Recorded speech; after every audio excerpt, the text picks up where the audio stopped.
What's your name? Jessica. Jess. Okay, let me just turn you up a little bit on the sound check. Oh, good. Jessica. Jessica and Angus. And I'm Rod. Okay, I feel like I need to turn this up more. Hello. Yeah, it does work. Everyone's talking very quietly. That's what it is. Okay, so where do we want to start with this? I mean, we have got a theme for this session. Does anyone? We had Daniel. Whose views were too controversial. He went away. He just threw in. It sounded promising. It sounded promising, doesn't it? A promising beginning. Yeah. It's a shame we've lost him now. What was he talking about? He was saying that I think polygenic scoring for intelligence when there's some kind of cognitive impairment is actually a good idea. But I wouldn't go on the other side, he was saying, because it becomes too much of a kind of squishy, unknown, unquantifiable thing. Angus? Yeah, I don't think he was talking about polygenics, No? Actually. I mean, he was. Okay. He began to talk about polygenics, but then he said when you have like a major disruptor so he was talking about that affects individuals. brain function. Yeah. But then you're out of the realm of polygenics into Mendelian and chromosomal and sort of stuff at that point. So, So I mean, my take on the genomics and IQ, like within the normal range, which is where I think quite a bit of work is being done. Yeah. I'm dead against that. I think that's an area that the community should be choosing not to put any effort. We should just not be looking. Yeah. Partly because it's so challenging as science that it'd be very difficult to get anywhere. Come and join us. What's your IQ? Is it important? Is it important? Come and talk. Come and have 2 minutes. 2 minutes. You can eat your lunch here. It's fine. This is lunch-proof. This table. Come on. Yes. A round of applause. Yes. We've got. We have got Jessica. We've got Angus. We've got Rod. We have got Margot. I'm going to say because you've got a mouthful. What's your name? Emma. And Emily. Okay, so this is Talkaoke Freeform Talk Show. Come and join us. I know you did, but you can again. There's no limit in how much Talkaoke you can do. But anyway, at the moment we're just kicking off a discussion about IQ. Angus is in the fields. Not very much. I mean, you're not. Well, I'm in clinical genetics. Right. So I see lots of people who have major disruptors to brain development and function. So, but I'm not in the field of doing polygenics for IQ in the normal range. And I'm just saying that that's an area I feel that people should decide that there are other things that need investigation with a much higher priority than that. Because any potential application of it, well, the science is weak. Yeah. You know, heritability, 50%, a fraction of that you can attribute, you can use to investigate IQ in. It's something like 20%. So you're talking about accounting for 10% of the variability in IQ through genomic testing at the moment. So it might be there might conceivably be research applications, but I think they're a bit far off. And in terms of testing individuals, I think it's so open to misunderstanding, misuse, and frankly abuse. That I think to go into it is just asking for trouble. Okay, so you're asking for trouble. So should we talk about something else then? Who wants to investigate genomics of IQ, then I'd love to have a ding dong. Okay, we've got a new face at the table. So we've got Angus, we've got Jessica. Just remind us before you get into the sushi names again. Emma. And Emily. Emma and Emily. We've got Margot. We've got Alon and Rod, and I'm Mikey. So, Jessica, you wanted to say something? Well, I think we need to define what we mean by intelligence, because IQ will only measure one certain aspect of intelligence. I think IQ is quite a cognitive, restrictive measure of how well you can solve puzzles or how well you can perform logic. What about other forms of intelligence? Can we even consider those if we're doing genetic testing? Can we consider how differently our brain works? Can you throw in a few other forms of intelligence points just for us to chew on? Well, creativity, for one, I would argue that creativity is quite a form of intelligence. Yeah. I mean, how can we say that people that perform such great work of art, and so what if they had a low IQ? Our world is enriched by these people, perhaps. Okay. So how can we argue that IQ is the end all, the be all? I mean, just before I move it on, is it possible to have parameters for these other forms of intelligence? Well, I suppose, but how would we genetically test for those? How can we test who will produce this great work of art or who will write this work of fiction? Okay, can we have a genetic test for creativity when it comes to art or literature? Rod? Yeah, well, I just want to say I'm someone who intuitively I don't like intelligence tests. I don't really like grading people in these categories. I think it's weird. I think it's bad. But just to play devil's advocate, there is, I think, a decent body of literature on sort of like Spearman's G and the idea that different forms it's something called Spearman's G. I think it means global general intelligence. It's sort of generally the idea that all these forms of intelligence are quite correlated with each other, sort of more than you'd expect. Okay. So, this idea that being good at an instrument is actually weirdly correlated with solving these weird abstract puzzles. Okay, so there is a generalized intelligence according to Spearman. I'm going to come to you in a second, Angus, because Alon and Margot... I will say, like, if we brainstorm about the idea. So if we imagine a scale, I put from the one side and I put the DNA and the DNA of the, every nucleotide and the order of them, which is a very physical representation of the world. In the metaphysics, it's very precise. And then we have intelligence with something, it's on the other scale, if we think about what is the idea, it can be in the other scale of something so particular than DNA, we come to creativity. Now, and then we try in the conversation to connect between the two very, very far ideas, and because the bridge will be super hard. Now, practically, I think it's probably statistically, practically, it will be a waste of our time to continue this scale because I don't think it will be a waste of time to talk about anything. No, of course. But we can. But what I suggest is like if we look at the scale, let's push it to the direction of let's push it in the direction of less abstractions and creativity, intelligence. Let's go to the other direction of like maybe brain size. Or maybe amount of neural connection. Okay, I don't know. Maybe. I'll try. This is brainstorming. I'm brainstorming where it goes. You want a simpler measurement, actually, even than IQ. I will not go to or neural speed or something like that. I already see that the people reporting about 5 traits personalities and they reporting about conscientiousness, like you can see it in genetics. I will say that all of this is statistically insignificant. All these tests. I don't believe that we can see it in the genome. So you want something a bit more concrete. Angus, you wanted to say something. Just go wherever you want to go with this. Oh well, a couple of things. I mean, brain size is hopeless because sort of there are conditions of quite marked neurocognitive impairment where you have large brain size. So to try and maximize brain size isn't going to be very useful. But then when it comes to creativity, I think it's so context dependent. So you might have great novelists who produce a novel in response to some really difficult social, either personal or societal problem or period. So they're intensely creative, but just in that particular context. Right. So I think to have a general creativity, I think I don't know how you would try to assess that. Okay. Is it measurable? Any thoughts on this side, Emily? I was going to say, why do we want to measure intelligence anyway? Are we going to start like screening babies? Are we going to start aborting babies that don't pass some arbitrary IQ test? Are we then going to start giving them more opportunities based on some arbitrary genetic score? In my opinion, it's unethical and it shouldn't be done in general. Okay, so is it a bit of in a way, Rod, you were saying this as well, is it a bit of a no-no to even go down this route?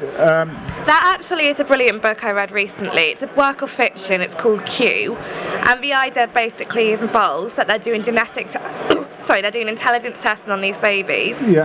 and they can determine what stream of education to put them in.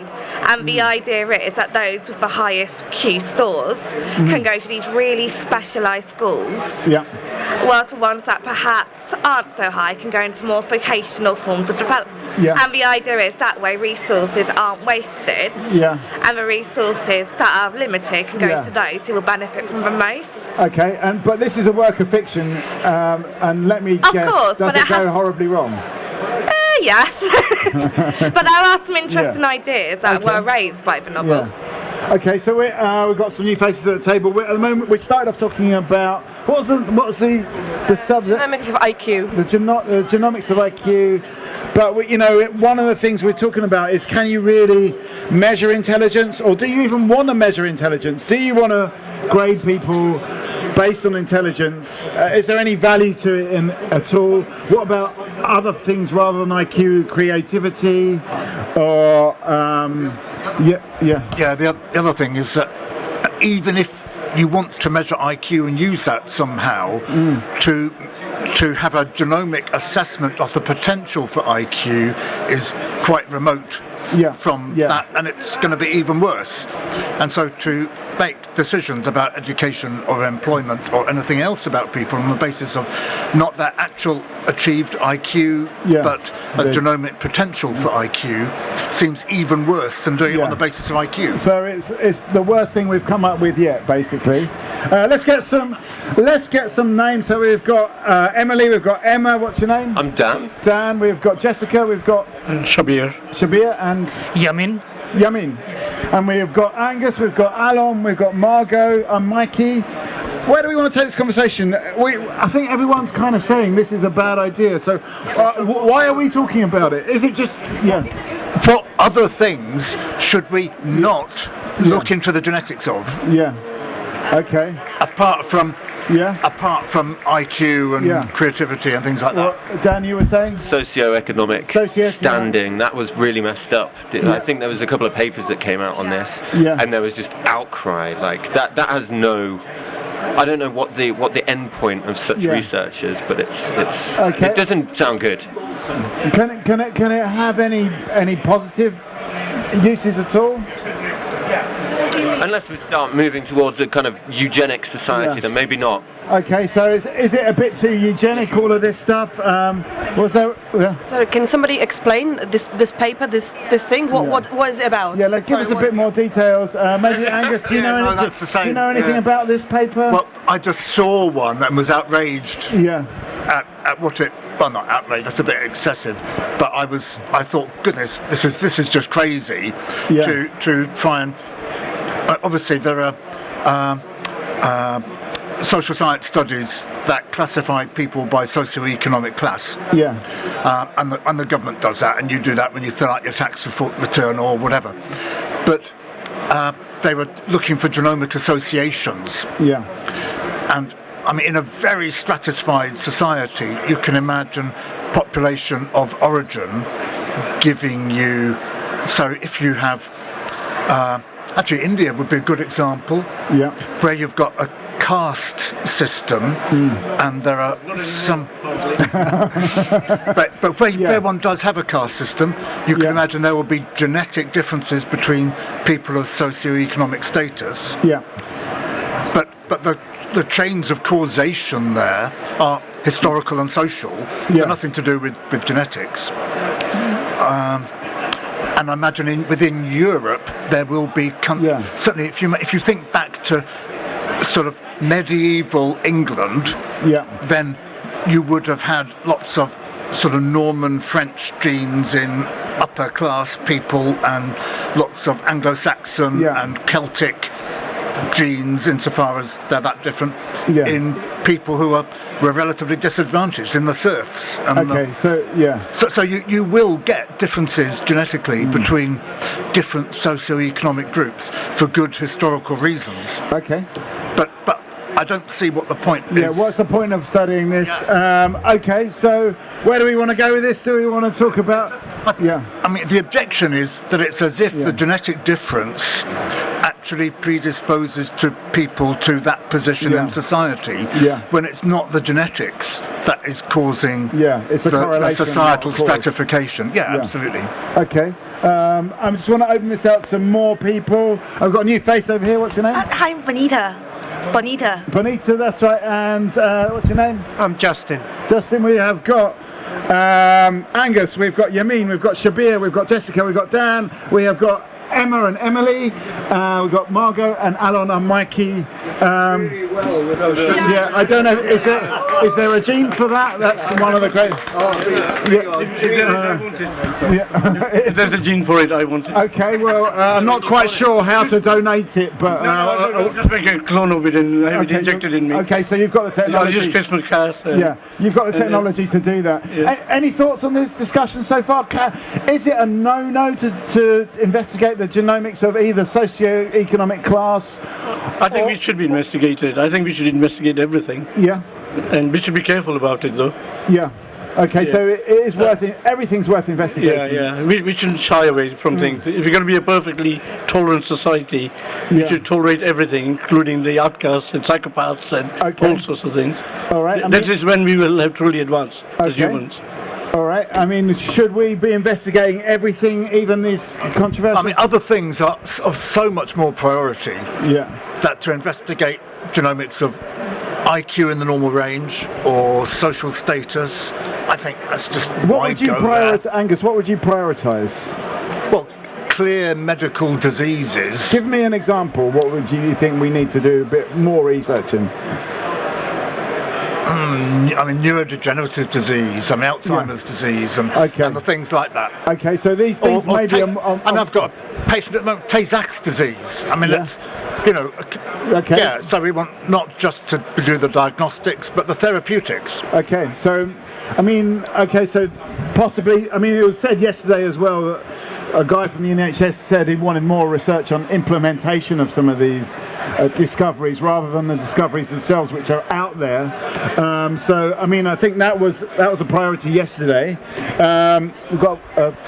Maybe I'll share with you. 2 weeks ago there was, or 3 weeks ago there was from Harvard. There was a paper with David Sinclair. I don't know if you guys read it about the epigenetics. So they showed that the issue of aging and can be like brain age.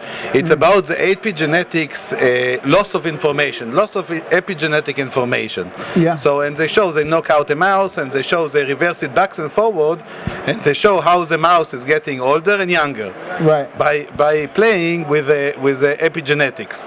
So maybe the direction of conversation to be like what's happening. Can we reverse Alzheimer by looking at the brain cell, and we're looking at the epigenetic and the evolution and the of the, let's say, evolution of the degradation of epigenetics. I like to say the remark that I would really love to hear what everybody's skill is here in the table, and what is passion and skill. That will be very helpful to understand how we solve this problem together of Alzheimer. Okay, right. So we did this earlier on today, Alan. It's a new group of people for sure. It's kind of up to you where you want to take this, and welcome to join in. You don't have to say anything, but come and be part of this. At the moment, we're at a bit of a crossroads. Do we want to talk, as Alan suggested? There's two suggestions really. One is, do we talk about the genomics of cognitive decline in general, or particular versions of that? Do we want to talk about that? Do we want to talk about epigenetics? Where do you want to take this conversation, or do we want to do another brainstorm and solve the problem here and now with the skills we've got around the table? It's up to you. That's what Alan wants to do, but what do you want to do, people? Where do you want to take this conversation? Bonita, have you got any? Actually, I would like to have some feedback on the genomics on IQ, because I have finance background and from social science, not really have science background. I think the investigation of genomic for disease really make sense because it could be the key factor that's affecting the human So health. you actually you're interested in it because most of the people around the table, apart from Shabir, who wants to research this, most people are saying this is not a priority for research.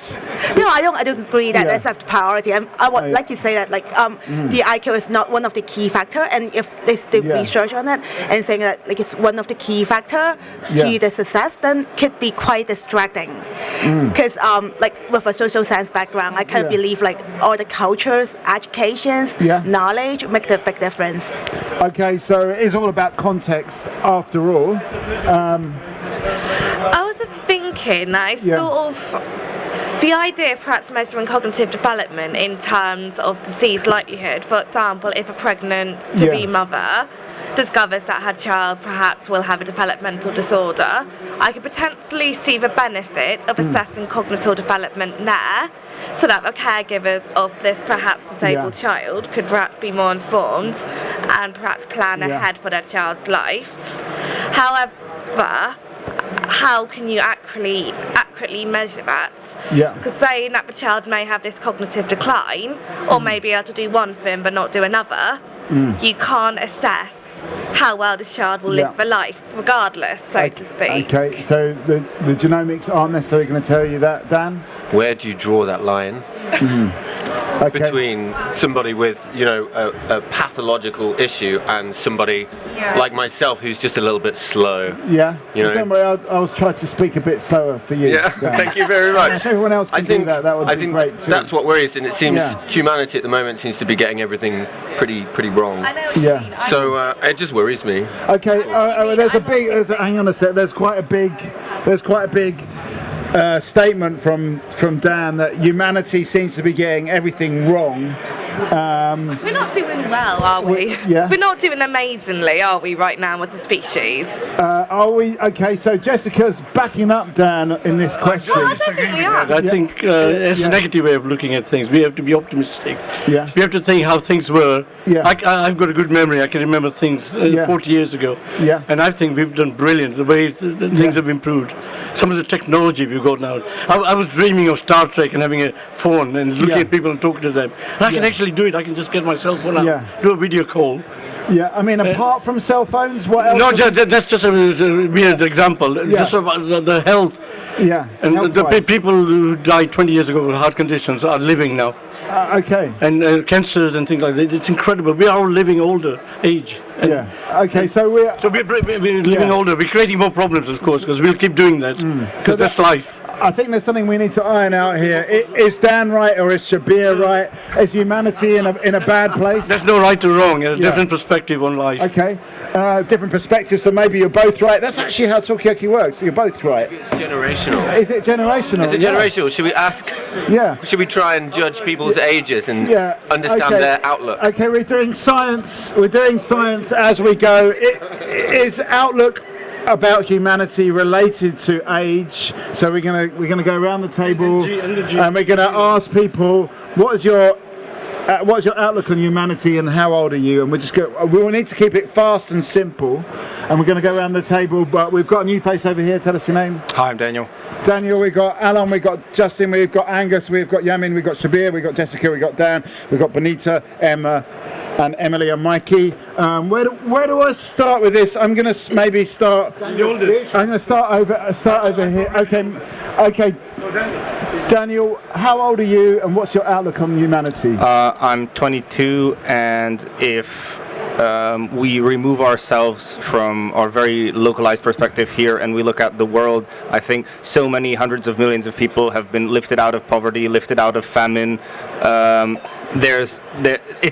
me, it's completely obvious that for now we're going in the right way if we're looking at the entire planet. Okay, all right. I'm going to go.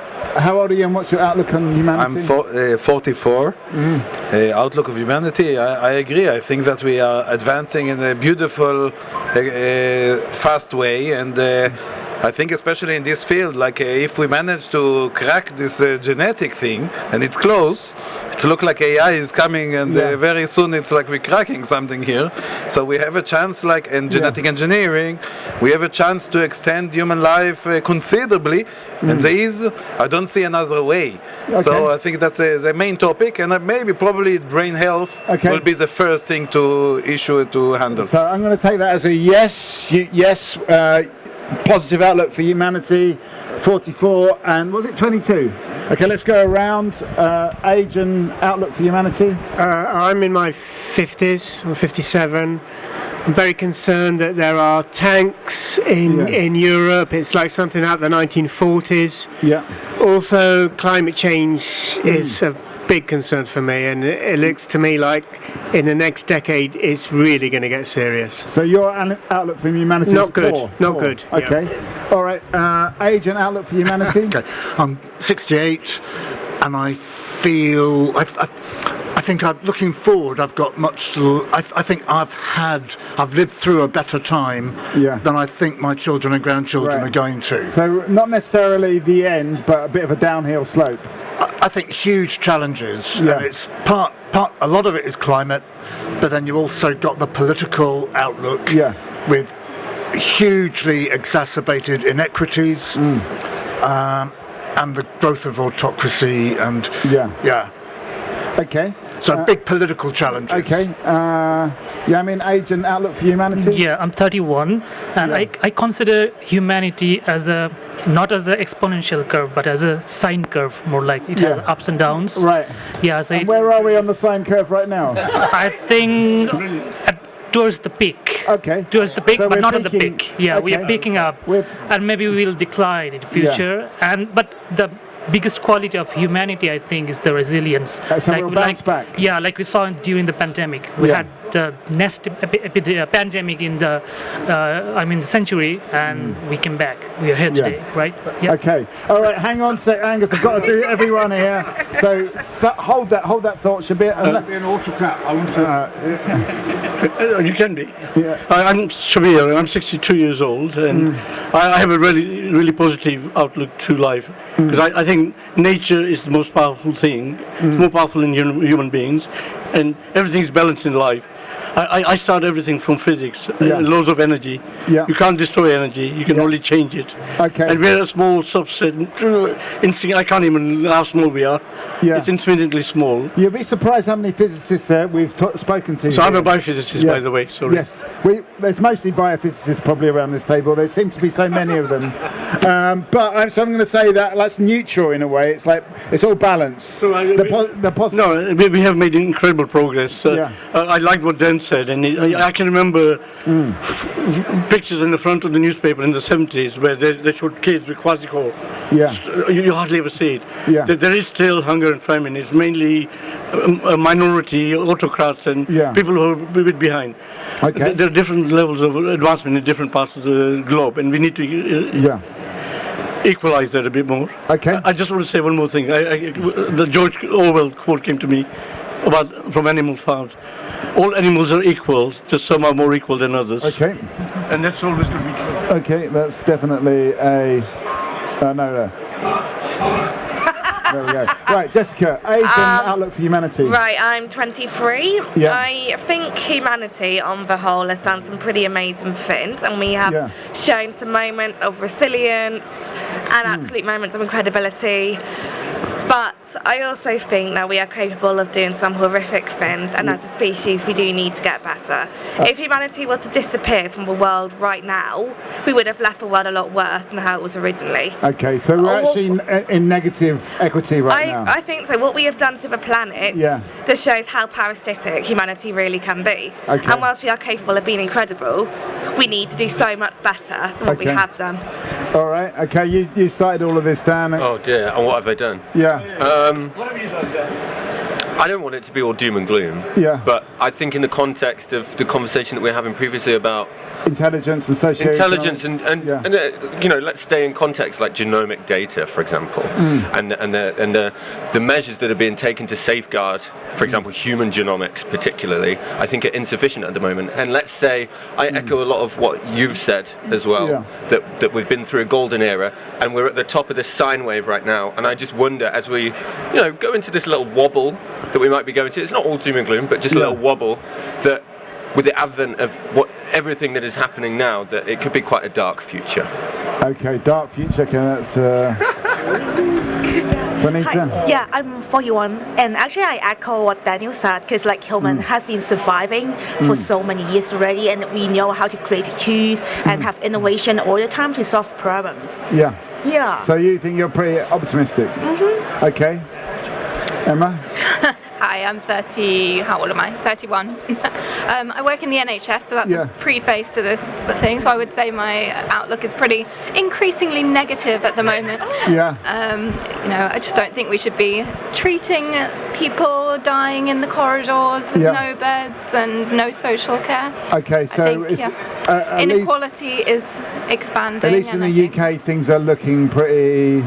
Yeah, I mean it's not great. It's not great. Yeah. Okay, so that's I don't think there's any correlation really, as far as I know, between age and outlook here. It seems that we're doing a little test. Do younger people have a worse outlook for humanity? But we found out that it seems to be something different. Outlook. Maybe there is a genomic test for outlook for humanity, but it seems to be some people have given humans a good score.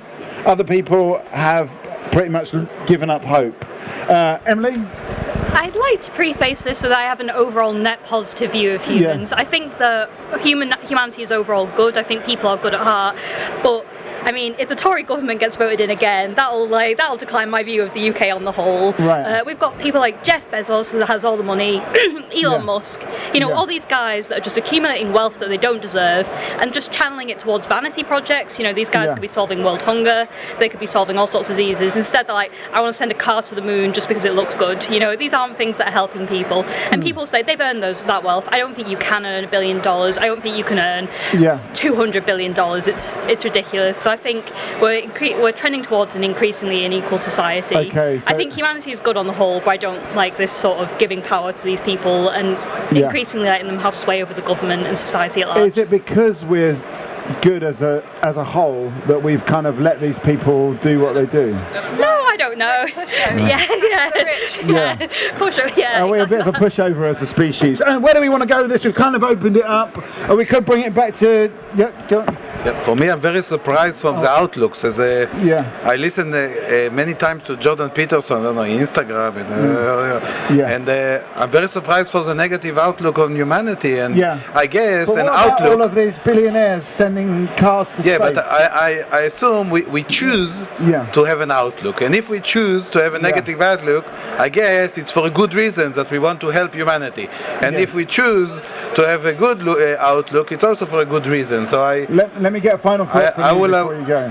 I will assume that everybody thought whenever negative or positive, it's because they want to help society. Now the question is if you help it from unhappiness or from happiness. What is the direction and what is the aspects that you take in order to make things happen? Okay, so it's about making things happen. Where are you coming from personally? Angus, I know you wanted to say a lot, but let's just get a final thought from Emily and Emma. Doesn't have to be about anything. Just where should we take this discussion? It could be just something to throw in there. Grab the mic as well, because you're too far away. Okay, in terms of just the original discussion, I just think a lot of money is spent on pointless projects just because they can be done. They feel like vanity projects, and it's just reinventing phrenology all over again and potentially heading towards eugenics. Okay, so what would you spend the money on instead? Just disease like cancer, neurodegenerative disease, things we've already discussed, things that are actually affecting people's lives. Being a little less intelligent, imagine being gatekept from opportunities just because a stupid test is said as a 5-year-old. You don't put blocks together good enough, so you don't get a good job job, you know. Okay, so it's another form of obstacle. I'll come to you in a second. I agree with everything Emily said. Okay, all right. She's much more eloquent than me. Okay, let me just get a final thought from Shabir, and then are you going as well? I want a final thought from you. I still think I still want to be explained what George Orwell meant by all animals are equal. Just some are more equal than others. I think that's people need to think about that. Yeah, and be less jealous about people who have more, and more concerned about people who have less. Okay. I mean, is equality even a thing? Exactly. I'm leaving for you to debate. Yeah, okay, well, that is something to throw in there. Thank you for that, Shabir. Dan? Final thought? Yeah, give us a final thought, yeah. You can even throw it back to genomics if you wanted to, just because that's what we're supposed to do. It'll all be all right, won't it? Yeah, you think everything will turn out okay? Yeah, of course. It's just how we get how low we go, and we've got to check ourselves, or else we're going to wreck ourselves.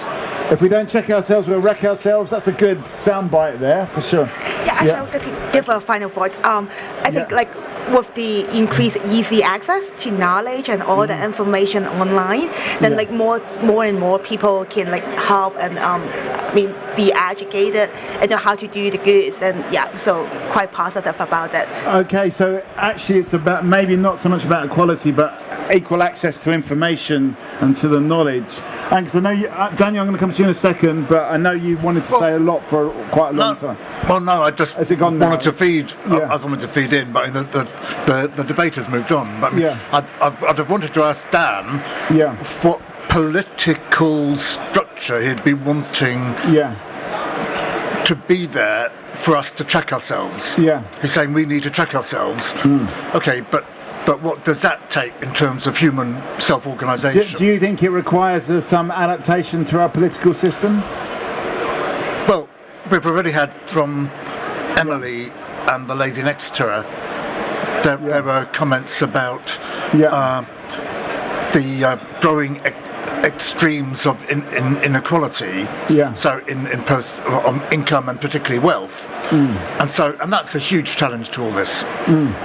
Okay, I mean, what I'm interested in is us here. There's been a lot of talk about inequality over the 2 days. Can, as biologists or geneticists or mathematicians, what can we add to that picture? I mean, at least the mathematician would be able to tell us what is equal, I suppose. But can we add anything, or are we just here doing our science and just carrying on with things regardless? But Daniel, I know you wanted to say something, so...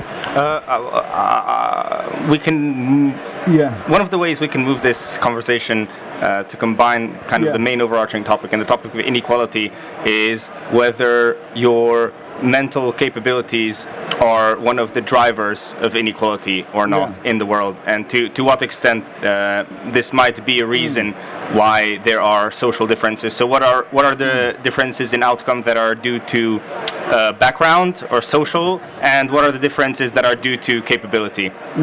Okay. I mean, do you think it's worth doing a bit of research into that? Is that a potential research? I think there's been plenty of research done yes, and I don't know the answers that they've gotten. Okay, well, we need where's a sociologist when you need one? Okay, so where do we want to go with this conversation? Where do we think inequality stems from? Can a bunch of mathematicians and bioinformaticists and geneticists add anything to this, as you said, Angus, political question? Alan, have you got a thought? Jessica? I think equality and equality is more of a concept and a state of mind. You can define anything as unequal, you can define anything as equal. We can all say that we're not equal right now because of all the social economic pressures on our minds. To solve equality and inequality, we need a whole different way of thinking. A new way of looking at the world. And that stems from that could come from politics as well. But honestly, when you've got concepts such as that compared to the seas, it's fact compared to abstracts. And the concept of equality and inequality is so in abstract. It's hard to really. So it's one of those things that scientists don't like to deal with because it's a bit too slippery. I'm going to come to you in a second. Yeah, we'll go with a train of thought, and I will say, like, mathematically, you take two groups of objects, and you always can point of inequality. I don't know, equality is something so rare is that if you take two of like random objects and you have also like million properties for every object, that you say you can always point to say this is unequal. And I think this is like so the concept itself is a concept that you just use to ruin things. It's not something that you use to construct, in the deconstructing concept. Now this inequality by itself, by the idea itself.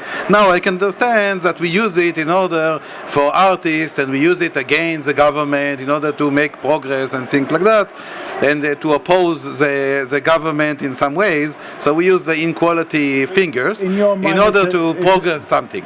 But it's a mental tool, destructive concept that I think that now here in the conference, I think we need to be constructive, and I think we need to use genetics in order to cure diseases and to change humanity. And the negative outlook that I see all around is for me is worrying, because our job here as entrepreneur is to build pharma companies in some ways and some pharma innovation in some ways, and this requires a lot of resilience, required a lot of energy and a lot of in my opinion positive thinking in order to have the energy to build these pharma companies, because what we're dealing with is very complicated. It's not a high-tech company, a high-tech field. We're talking about now the biological and medical field. The regulation is much harder, so we need to beat a lot of forces in order to make any innovation. Okay, so you think we need to I think we need to positive? reconfigure the mindset. Okay, have we got the right mindset for research? Are we getting distracted by questions of equality? Angus, you had something to say? Yeah, it's in answer to Jessica, really. I mean, there is good work, social science type work, on income spread and spread of wealth, and making comparisons between countries and within countries across time, that show that levels of health improve when there is less income spread and less wealth spread. Okay, so in terms of wealth equality and the literal numbers, if there's less and that's something you can quantify quite easily. You can quantify that, and it's just a fact. Yeah. Okay. Yes, you can. I would argue that wealth is only one aspect of equality. Whilst that aspect can be quantified, there are so many other aspects of equality that we cannot. Can you give us an example? Mental health, for instance. Also how we feel as well. Attitudes in society as well. I feel there's so much different attitudes and different feelings towards humanity. We can never really consider ourselves fully equal. So can you actually? Oh, hang on, Daniel. Final. No, he's just walked away. No final thought. Okay, so where do we go with this conversation? Do we agree with? You've not said much, Justin. Do we agree with Alon that this kind of obsession with equality is holding us back? Margot? I mean, I'm just kind of, yeah. I'm just interested in what you said about different attitudes towards humanity, because I think maybe that's something that needs to be a little bit more examined, because we're assuming that. I mean, actually, after today, like so far, I'm a little bit confused, because it seems to me like scientists I thought the scientists want to make big breakthrough, discoveries, that kind of stuff. But actually, from the conversation today, it seems like everybody just wants to kind of work in a team, kind of share out, have shared values. They're very vanilla scientists. That's why. But I wonder, they just want to earn money. They just want to make a lot of more money. Ambitious? Is that what you're saying? I think they'll be a bit more. I don't know. They just really. It seems like they're really vanilla. That's what I'm saying. But vanilla, yeah. What can you go? Just like, let's work together. Let's make as much money as possible. But is it a driving force, making a lot of money? Maybe that needs to be examined. Why do people go into these jobs? Okay. If we wanted to make money, I don't think many of us would be scientists in the fields that we're actually in. For instance, I'm an NHS worker. If I wanted to make money in science, I would go over to AstraZeneca. I would argue. So why do you work for the NHS? We heard from Emma and Emily that it's not. In a simple way, because I want to do good for the planet. Okay. And honestly, I feel that science is that a kind of wealth in itself, that kind of feeling of wanting to do? I suppose so, but I would also argue that while scientists do want to make massive discoveries and do really make an impact, scientists also know perfectly well what could happen in some of our work. For instance, all scientists know All scientists know just because we could doesn't mean we should. Okay. And I think a lot of scientists will also want to focus more on things that can make more of an obvious impact, such as disease research, curing Alzheimer's, curing cancer. And for many of us in genetics today, I think that's much more important than intelligence. Okay. All right. So I think that's a good statement of intent there from you, Jessica. Any views on this, Justin? Yeah. Okay.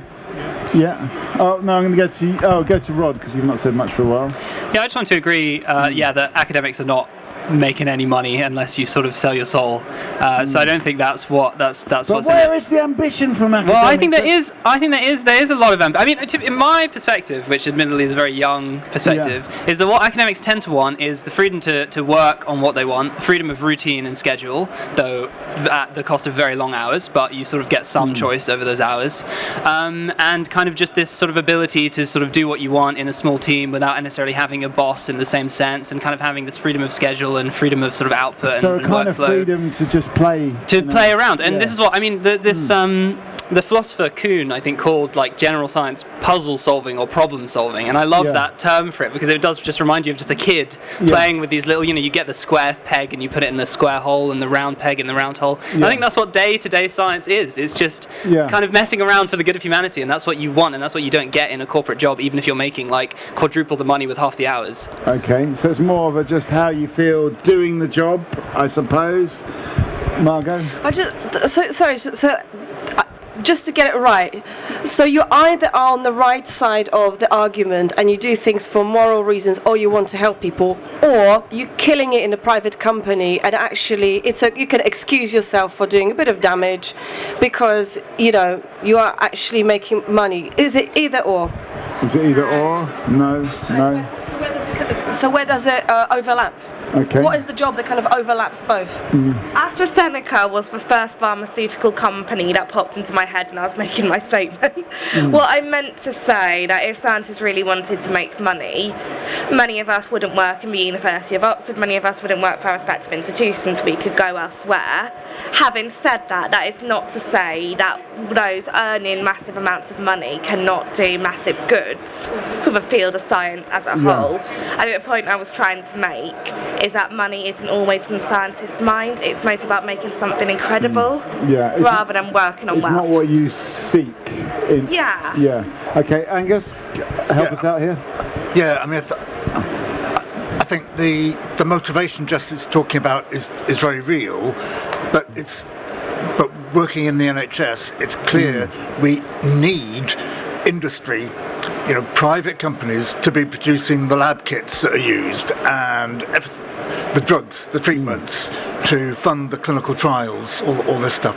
That can't really be done through sort of top-down, state-directed work. It has to be startups and innovators and so on. So you need a mix. For you, it's a kind of ecosystem where there's a place for all of these things.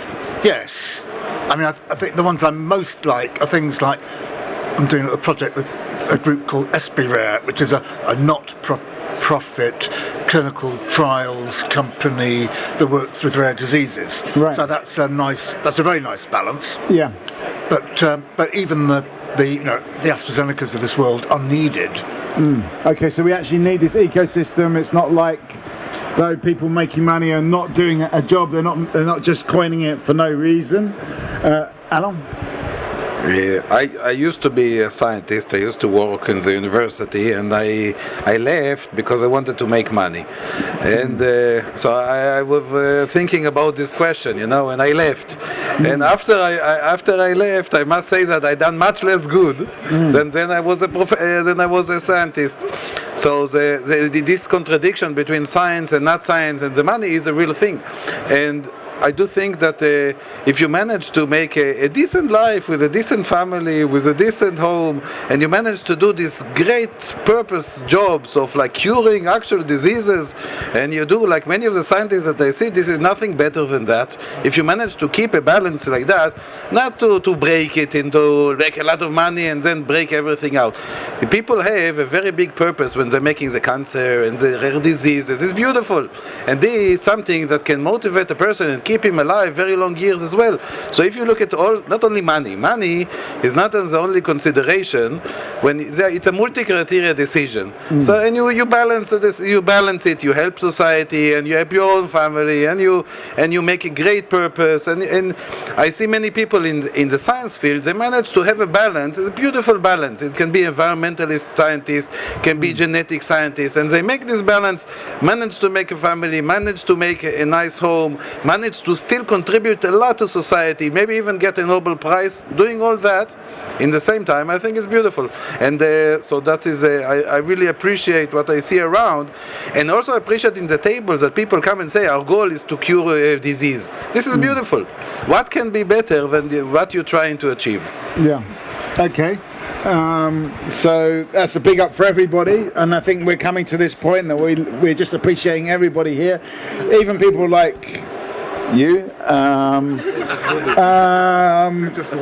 Yeah, but we appreciate all the people here, and they're all doing a job. They've all got something to offer, I think, and that comes back to your desire to find out what everyone's got to offer and find out what skills they're going to bring to the table. Rod, did you have a point, or were you just kind of raising your finger? I was trying to carole people over. But I do want to say, for me, as someone who has to at some point make the decision between academia and industry, the big trade-off for me isn't money versus morals, it's money versus flexibility. I think you get a lot more flexibility in academia, but a lot less money.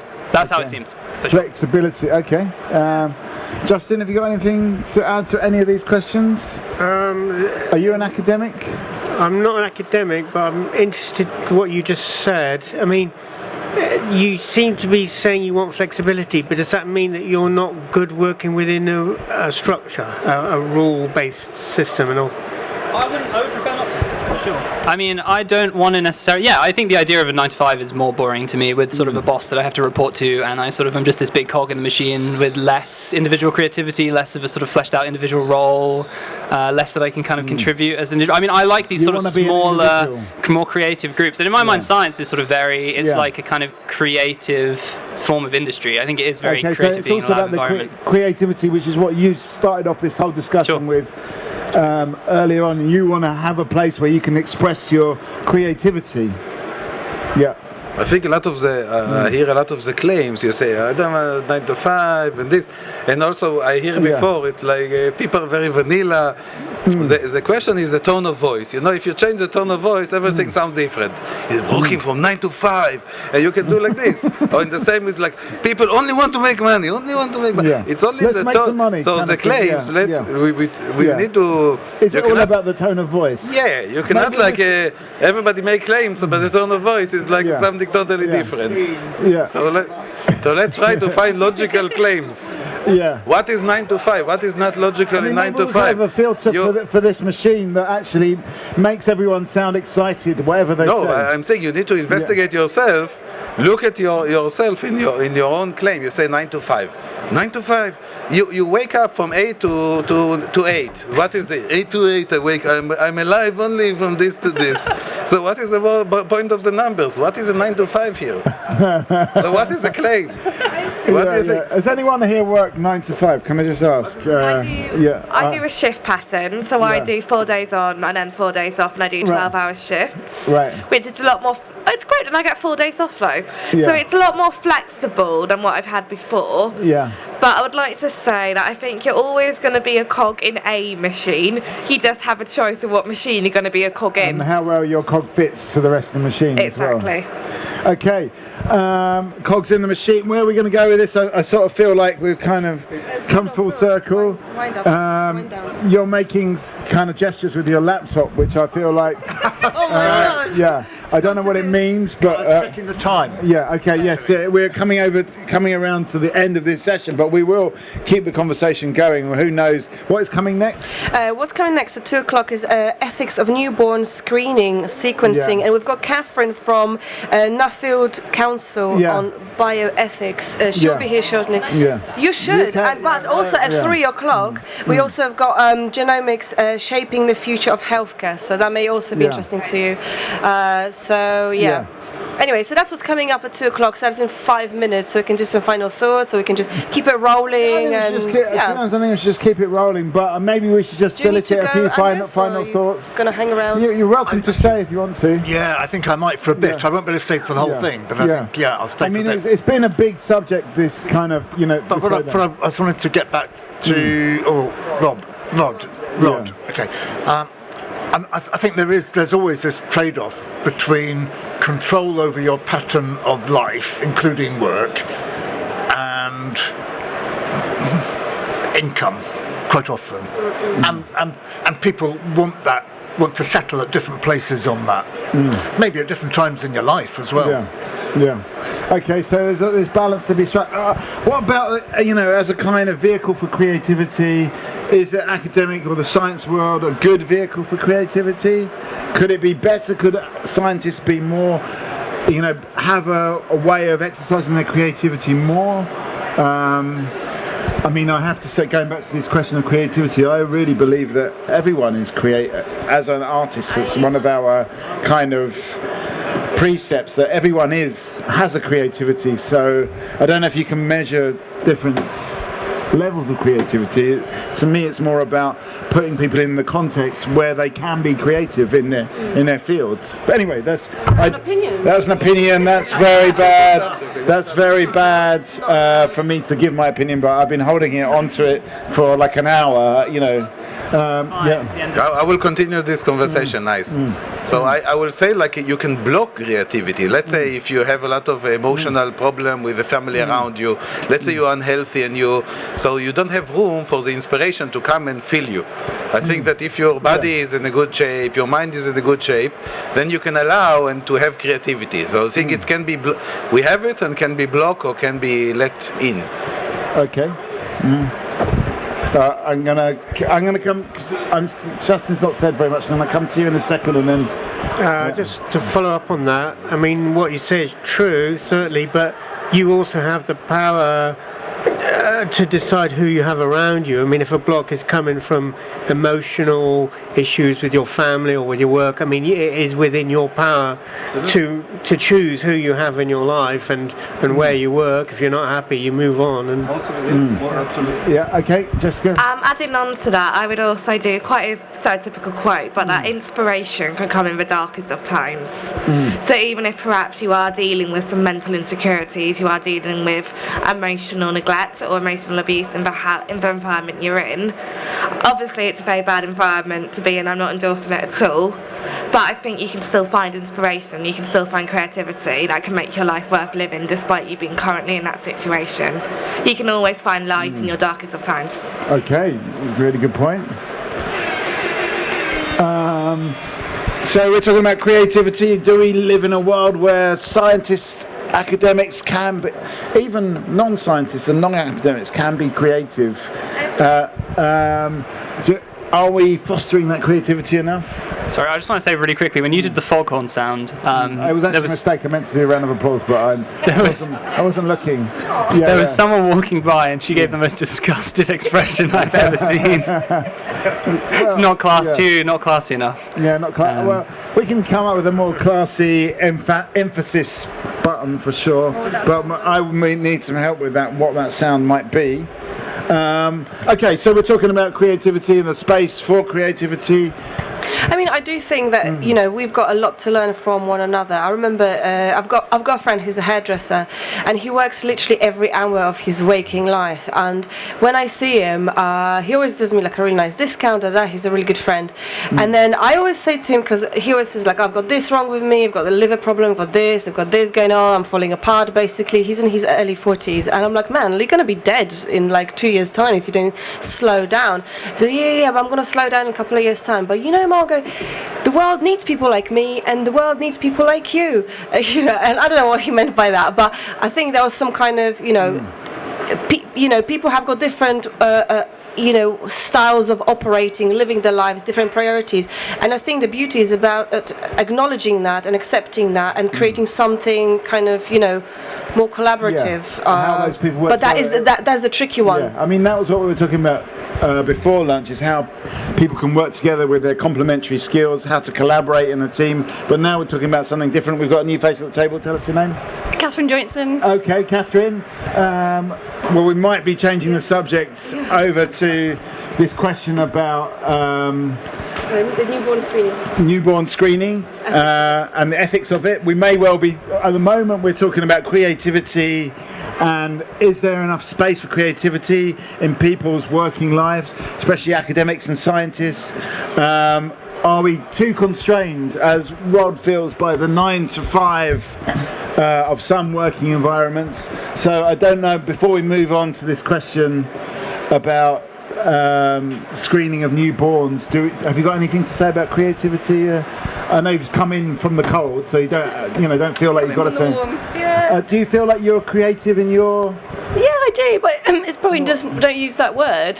It's we're probably all being creative in different ways. We just think of the creative industries as being a particular thing. But when we do a lot of writing, we do a lot of brainstorming, and we do kind of engage in some arts activities as well, which then we think, we are definitely being creative now. But I think it probably runs through all of our working lives, doesn't it? Depends how you define it, I think. I think we're definitely saying that we're all creative, but have we got space to be creative enough? And that's the question, really. But should we just get a bit of closure on this last hour before we move on to this other subject? It's going to be a bit of a U-turn in terms of conversational flow, but we can do that, and we hopefully you're all going to stay for this. But anything you want to say finally on this question of intelligence, creativity? We talked a lot. We also talked about our belief in humanity, our expectations for humanity. Come and join. Yes. We've got Catherine, we've got Jessica, we've got Margot, we've got Angus, we've got Justin, we've got Alan, we've got Rod. I'm Mikey. What's your names? Momoko and Hafsa. Yeah. We're kind of at a kind of, this is a free-form talk show, but we're at a kind of, like, as I was just saying, a little U-turn between talking about creative. Do you feel creative in your work? We're both students at UCL. Do you feel creative in your studies? Sure, yeah. We're genomics students, so we're pretty interesting. It's quite interesting. Okay. Do you think that will continue when you have got a job? Probably, yeah. I hope so. I hope curious to carry on and we come up with new things. What we are doing now. Yeah. Okay, so you do feel like you're in a creative place? Yeah. Hopefully, yeah. Okay, well, we've kind of got that kind of settled, yes. So maybe it is time just to move on to this next topic, which is? The ethics of newborn screening and sequencing. Okay. Can I just ask, what does it mean? Like, what is the issue here? What is the ethical issue in here? Okay, what is the ethical issue about newborn screening? Catherine, you sound like you're the expert on this, as your name is attached to this question. Well, so everyone's an expert on Talkaoke, but you're like the initial expert. Well, I could start us off. It's where to start really on the ethical issues. I guess it comes down to deciding what we should screen for and what we should not screen for, and what we should offer to parents and what we should not offer to parents and what we should return. So that's the kind of main decision point. Yeah. And there is some kind of internationally agreed criteria, but they're really open to interpretation. Yeah. So we've got to have a good test. It's got to be a serious condition. It's got to affect the child in childhood. There's got to be a treatment available, and it's got to offer some kind of benefit to the child. But all of those criteria are open to interpretation. Yeah. So, for example, what do we mean by a serious condition? That's quite a subjective judgment, I would say. You're probably going to poo-poo this, but there was a guy here yesterday called Francesco that wanted to test all newborns, or just sequence everyone's genome so it's in the bank, ready to go. What are your thoughts on that? Well, I wouldn't poo-poo any thoughts on it, because I think but this is when it comes down to ethics, because we're talking about bringing in our personal values and experiences to how we think about this. So he's obviously like, I can trust that my data is going to be stored, it's going to be good for me or good for research or something. So that was obviously his view. I mean, others take quite an extreme opposite view to that and would be very worried about the harm that you would do to both the family and also to the child, perhaps, of like taking information that you don't necessarily need, you don't know what it means to the child, there's nothing you can do about it anyway, and then it's going to be stored on some big database. So that's the kind of other extreme of his position. And any thoughts on that from anyone else? Anyone got one question? In the panel discussion in the morning, you say like one of the talkers says like they're gonna gather the information like sequence data and then generate the personal data for them. But like I just wondered, like for the people who comes from minority or like the minor ethnicity doesn't have any like reference data, how do you gonna generate the data for them to diagnose the things? Okay, so it's a question about minority ethnicities, I guess, in the UK. Where do you go with that, with little reference data? That's a question for you, but anyone can answer this, mate. Yeah, okay, yeah. Yeah, I think it's a very important question. Yeah. And sadly, we need to find a way to draw a line somewhere. Yeah. So, and how you draw a line, we need to put all the parameters, all the dimensions, and it's a complex decision. And the doctor needs somehow, in the end, to make some kind of decision. Or the regulation needs to draw the line. So I don't think it's like it's not a matter of just like throwing things in the air here and like finding the solution. So we're talking about complex decision, complete with many criteria. What is disease? What is this? What is this gene? Can we tell the parent? Not tell the parent? And we're talking about like super complex decision. Yeah. And where is the line is where we put the line, and it's an ethical question as well. So we're also looking in the perspective of ethics. But I don't think that we have so much. We will easily start and talk about ethics of this decision. But we are not there. We will need to find first we need to write the problem. Yeah. It's so complex problems and we need to start and draw the lines. Maybe we can use AI to decide on that. We need to find a way to draw the decision, find the line, and we will have to do that, and we do it. And this is happening for many big question, governmental, regulatory decision, also for FDA, where we draw the line for pharmaceutical, where we draw the line here and here. And but I like this idea that maybe artificial intelligence could help us on an ethical level, because normally it's the other way around. We're concerned about the ethics of artificial intelligence, but maybe we could ask, well, here are you asking what they're called? Yeah, ChatGPT to write an ethics code for us. It might do a better job. Or obviously a more... No, I'm going to come back to you in a second, but Angus wants to say... Yeah, I mean, there is a problem in genomics research with the representation of different population groups. I don't think it's such a big problem in terms of newborn screening if you are if you're aiming to detect, a number of specific inherited conditions that are sort of treatable through diet or medication or whatever. Because most of for those conditions, it will. The testing you do will usually be independent of population group. So it's not like polygenic type inheritance and things like that. Yeah. Okay. I mean, there will be things that differ in frequency between populations. Yeah. So there might be a difference in the top priority conditions to diagnose in different population groups. Okay. But if you're going genomically, the primary way of distinguishing between what you do and don't identify is how treatable it is, what interventions you can make. Yeah. And that would be true across any population group. Okay. So I agree, but it's in the sense of, for example, in Africa, there's a very wide population, different variations between Africans. And Africa is also a very underdeveloped country, so there's not a lot of genomic services available. So in that case, probably we're not going to sequence those newborn babies, but they could have a lot of different variants that we don't already see.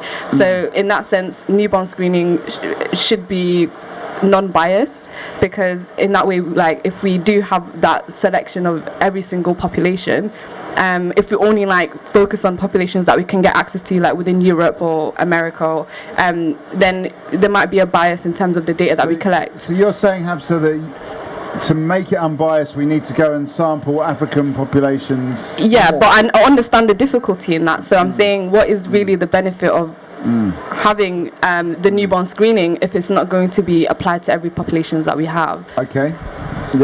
Forgive me if I am misunderstanding this. It is my understanding that because we have a lack of diversity in our current genomic data, if we were able to do genomic testing on more populations, such as East Africa or West Africa, we could potentially discover variants linked to a disease that we haven't initially discovered. For example, let's say cystic fibrosis. Whilst classical cystic fibrosis is known to be caused by the cystic fibrosis gene, there are other forms of cystic fibrosis that we recently have discovered, be identified by new variants in different populations that weren't initially scanned. Tested. Yeah. So my thought process is, I can see there are some ethical concerns, but if we were able to test almost every single newborn in the UK, which I think we can agree has a society of many different populations, if we were able to scan multiple newborns born in many NHS hospitals or any hospitals in the UK of all their different populations, surely that would be benefiting genetics as a whole. Is that, if you were in charge, Jessica, is that what you would do? I would be interested in seeing if it could be done.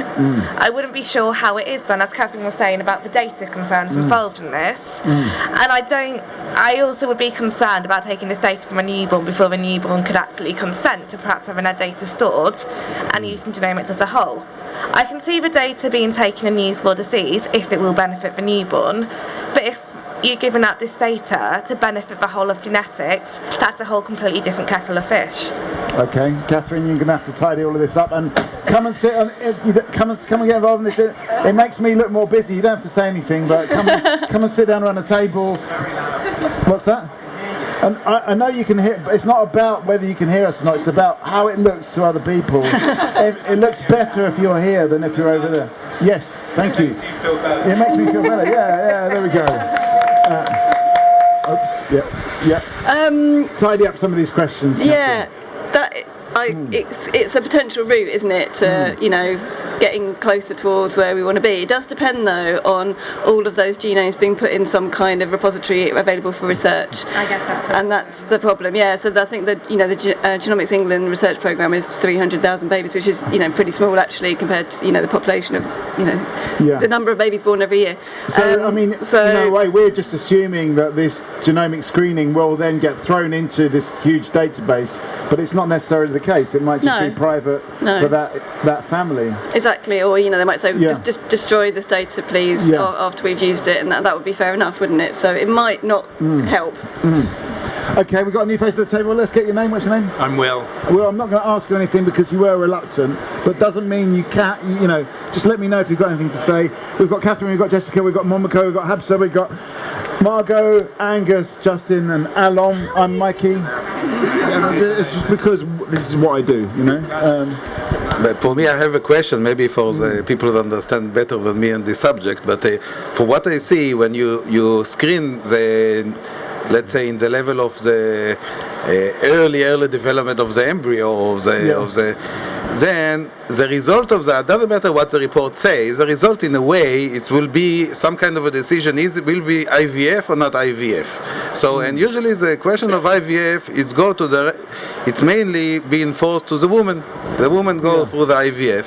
And so, in a way, I see there is some kind of we need to look at what is the subject of gender here, in a way, and what is like, do we recommend IVF? What about like genetic screening of the male and the sperm of the male? And what about genetic engineering of that? And what about, because everything is a burden on the woman, and very easily we can come and say, this is a, you know, you need an IVF. I will better do an IVF, and this always go to the direction of the women that need to go through that. And it's more of a moral question: do we put this technology thing to the force people, which many times are uneducated? So you would rather genomically screen the sperm? Yeah, I will put much more emphasis on genetically screening sperms than, because in the end there is a decision of like probably also the couple do it, and in some societies the couple will be just the main decision that the woman will do the IVF or not doing the IVF. So we need to look at first. There is a lot of question of gender about the subject, and there's a lot of question about where science go and like related to gender. I'm saying. Okay. So you're bringing up the gender question. Do other people concur with that? Is it a gender question? It is, but so in terms of like the newborn screening, like how invasive would it be on like the woman? Like how exactly does it work? Because it kind of ties into that. Like if women have to go through more things, and just how does the process work? Sorry. As I understand it, involve a conversation with the woman or couple when they're pregnant, so before the baby's born, so tell them this is going to be offered, and then when the baby's born, it's some blood. It's blood that's taken, from the baby. So you're talking about postnatal, but you know that is different. Obviously that could be done as well. It's a different thing. You mentioned IVF. We can go anywhere we want with this conversation. It's kind of up to you where you want to take this. Jessica, go on. Oh, okay.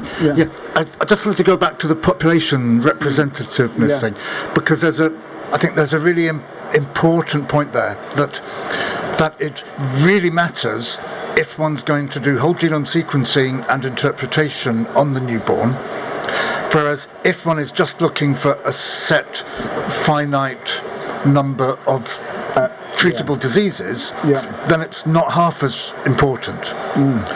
So, but if one's going to go and do that extra sort of the real whole genome interpretation, then it's massively important. And when you say treatable, Angus, are you talking about treatable now or potentially treatable? No, I'm talking about treatable now. I think I mean anything is potentially treatable, you know, and that's not quite true. But I mean, lots of things are, you know, maybe treatable way off in the future.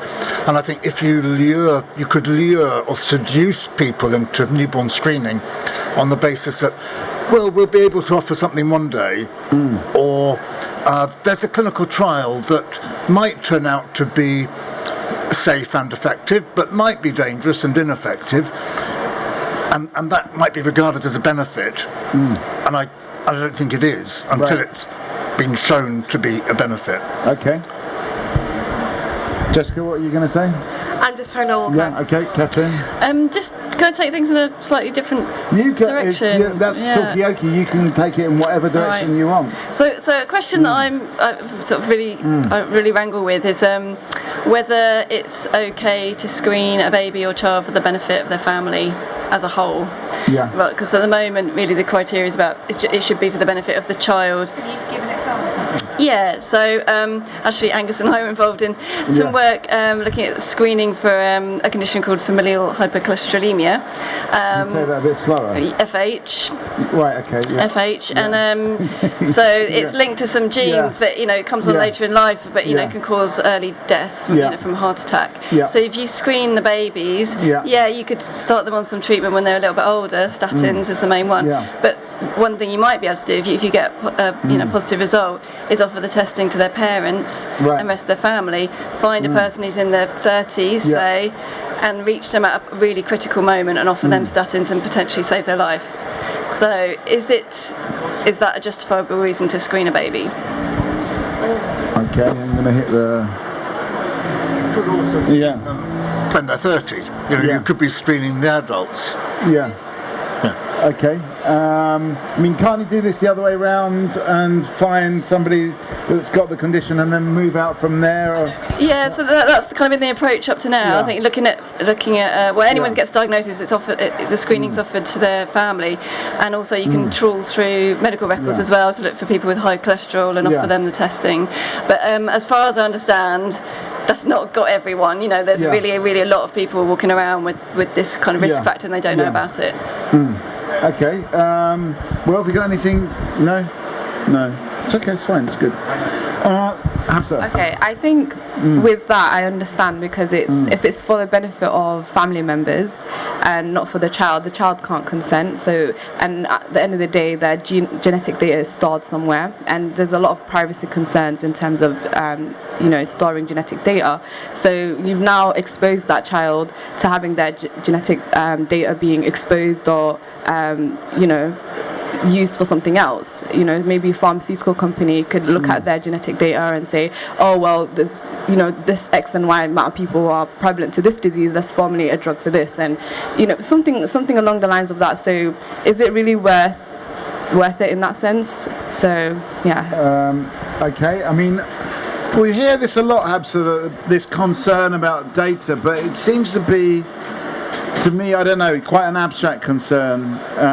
People have brought it up hundreds of times, not hundreds, maybe like 10 times during this Festival of Genomics so far.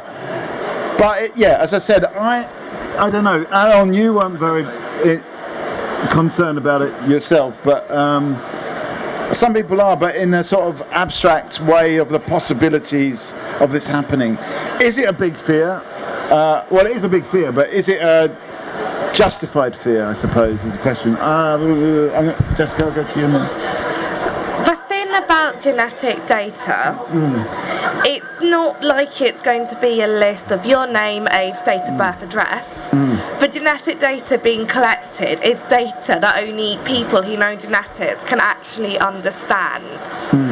It is a concern if it gets out and it gets in the hands of people who can read and understand it. But if the UK as a whole is moving to genomics data, it's moving to a whole age of genomics, so to speak, the concerns I'd say about data aren't as major as it's been led to believe. Right. I mean, don't get me wrong, I do think it is a concern the data does have to be kept safe, but if we're really moving to the data of genomics, the infrastructure to keep our data safe will be put into place. Okay. And it's not going to be like this person has this, she lives here, she has this, she has a dog, It's going to be specialist concerned data that only certain people will be able to understand and interpret. But doesn't that data also come with some life data about that person? But you have that about any data you collect. Okay. I work where we collect data about people's blood type. If I could technically take that data out of my lab and break it to someone else, obviously I won't. But I could. We already collect so much data, rightly or wrongly, about each other. I find it hard to believe that collecting a bit more genomics data will have this major far-reaching implications. It can have implications, but if we're concerned about the implications that genetics data has, we have to think about the genetics. We have to think about the implications that all our other data collected has. Okay, so we seem to be particularly obsessed with genetic data, but there's all this other data about us floating around, and we don't worry about that. So, Alain. Yeah, I thought about like maybe we use like a sophisticated word and we need to simplify the word, and instead of saying data and all these kind of like sophisticated ideas, maybe it's about doctor, patient and prognosis. So what is the ethics of a doctor to prognose or to analyze his patient and say you have certain, in my opinion, you have a certain I don't know, some chances for this disease or something like that. It's so to give a prognosis about the person. So then we call it data. We make it complicated, but it's in the end, can the doctor give his opinion about the child health by looking, and it's become more and more detailed. So now it's a gene, but about the proteomics. Can the doctor talk about the proteomics? Can the doctor talk about the immunity system? So we're making a bigger systems, and to the doctors to give some information about the patient. So it's just a detail of information that is it. So can a doctor share with the patient what his opinion about his situation? Which is this is another question than about data. Okay, so for you, it's about the ethics of operating as a doctor and the decisions he or she makes. And I guess, Angus, this fits into your idea of what's treatable and what's not treatable today, rather than in the future. But okay, I mean, what do you think on this side? Are you feeling more happy about this question of data? Has it answered your question? The answer is don't worry about it. No, it's fine. Yeah. Well, in terms of data, so let's say the screening is so like screening is anonymous. Is that correct? So you don't know like the babies or like their parents or anything. Is that correct? Or the name would be attached to the data, you mean? So the screening is to collect genomic data. Is that correct? And to create like a biobank or Yeah. I mean, not at the moment. But I think some people would like that. But the session that was at this morning, that's a decision to be made. So there's sort of three routes, or three options potentially for a parent. One is, screen my child and we'll find out what that comes back with, and that's the end of it. And then tear out the data. Yeah, tear out the data. Or delete it, in fact. That's what they do these days. Delete it, press delete. Shred it, not necessarily. Yeah, the next one would be you keep that data for the good of the child through their life. So it'd be like, being in your medical records, and your doctor could access it potentially. And then the third additional one is you open up that data, put it in a research repository that other people could access. So I think it's wide open as to whether those three options would be offered to parents, whether they would have a choice, or it would be like all in or all out. With the Genomics England newborns programme, they've decided on an all-in approach for their research programme. I think mainly because it would be a little bit too complicated for their sort of small group. So and it's a research project as well. So they definitely want to keep the genomes. Yeah. But when it's a national, screening programme, then who knows? Have you got a view on it though, Catherine? What would you like to see? I work for an organisation where I'm not really meant to have a personal view. But just here with Catherine today. Today. Yeah. Okay, if it was me and my child, knowing what I know, I probably, I, at the moment couldn't really see the massive benefit of keeping the genome for the benefit of the child. I probably would do the screen. And then just hit delete. And then the research question, I don't know, I'd have to be really confident in both like where it was stored and also who's going to have access to it. And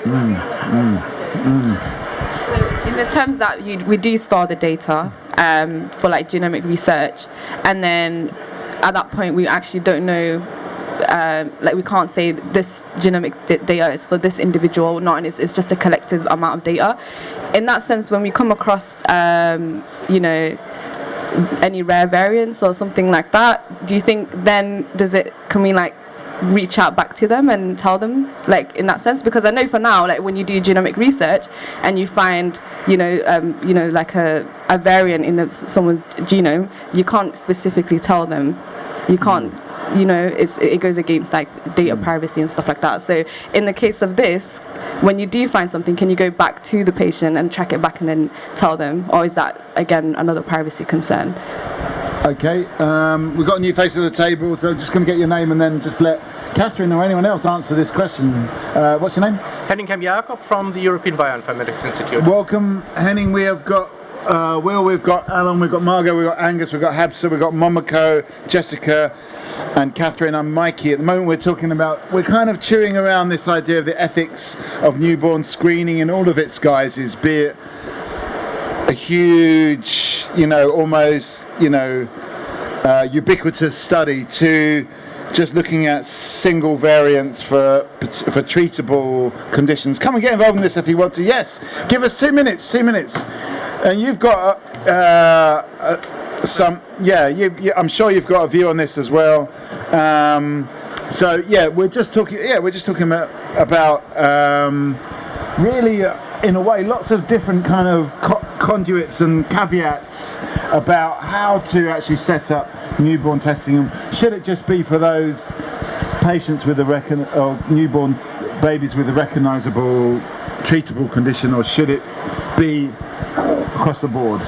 Yeah. So I have something that I wanted to clarify then. So if a parent decides to okay, fine, they can keep my child's data and do the research on it, who actually owns the data? Does it stay in the control of the parents, or does it transfer to the newborn when the newborn turns a certain age? So let's say the newborn turns 16 or 18 or GILIT competent. Can the newborn then call up and go, yeah, I don't want my data anymore, I want to delete my data, remove it completely from the database? Or can the parents change their mind in, let's say, 5 years and go, no, we don't want it, please delete the data? I guess, summary, who has overall control over the data that has been kept for this child? The child, the parents, or the company? And at what age are you deemed to be in control of your own data?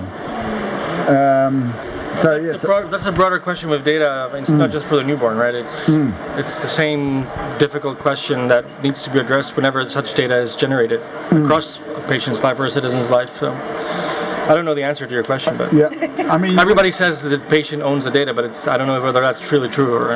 Okay, Catherine, you've got a view on this?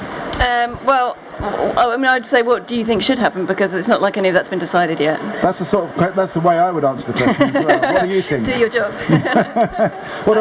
We've got Will. I think we're talking at cross purposes. So, there's a question of consent, and when one acts on behalf of a minor, and then at what point does those rights transfer into the data subject? But the right to be forgotten, for example, which is one that you mentioned, is enshrined in the GDPR.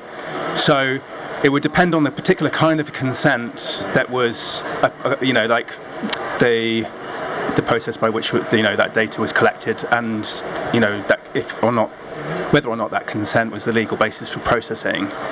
So. And also, we're talking about screening in general, but we're not nominating who is doing the screening. Is this an NHS service? Is it Genomics England? Is it Pfizer? Is it 23andMe?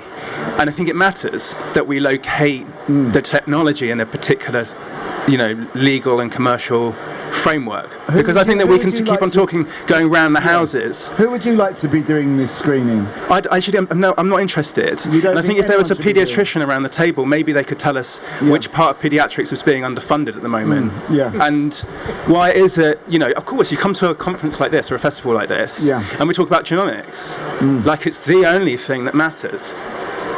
And I'm kind of fascinated by that kind of focus. I mean, to be fair, we've had quite a few people, mostly from the NHS, when the funding questions come up, they have said... It's not just a funding question.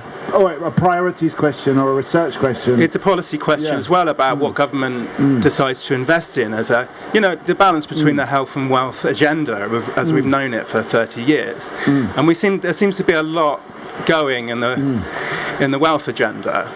And the question of newborn screening is, Genomics England would like to keep that. I think Genomics England, if it follows its current practices, would be the legal owner of that data. And we would be able to use it in perpetuity for research purposes. Who uses that data and which third parties access that data is a decision for Genomics England to make, not the consenting adults or children. So I find myself in a very ambivalent position, and like I said, I wish there was some more clinicians in this conversation. Leading with your point is, what's the clinical need for knowing what genomics kind of priorities we set?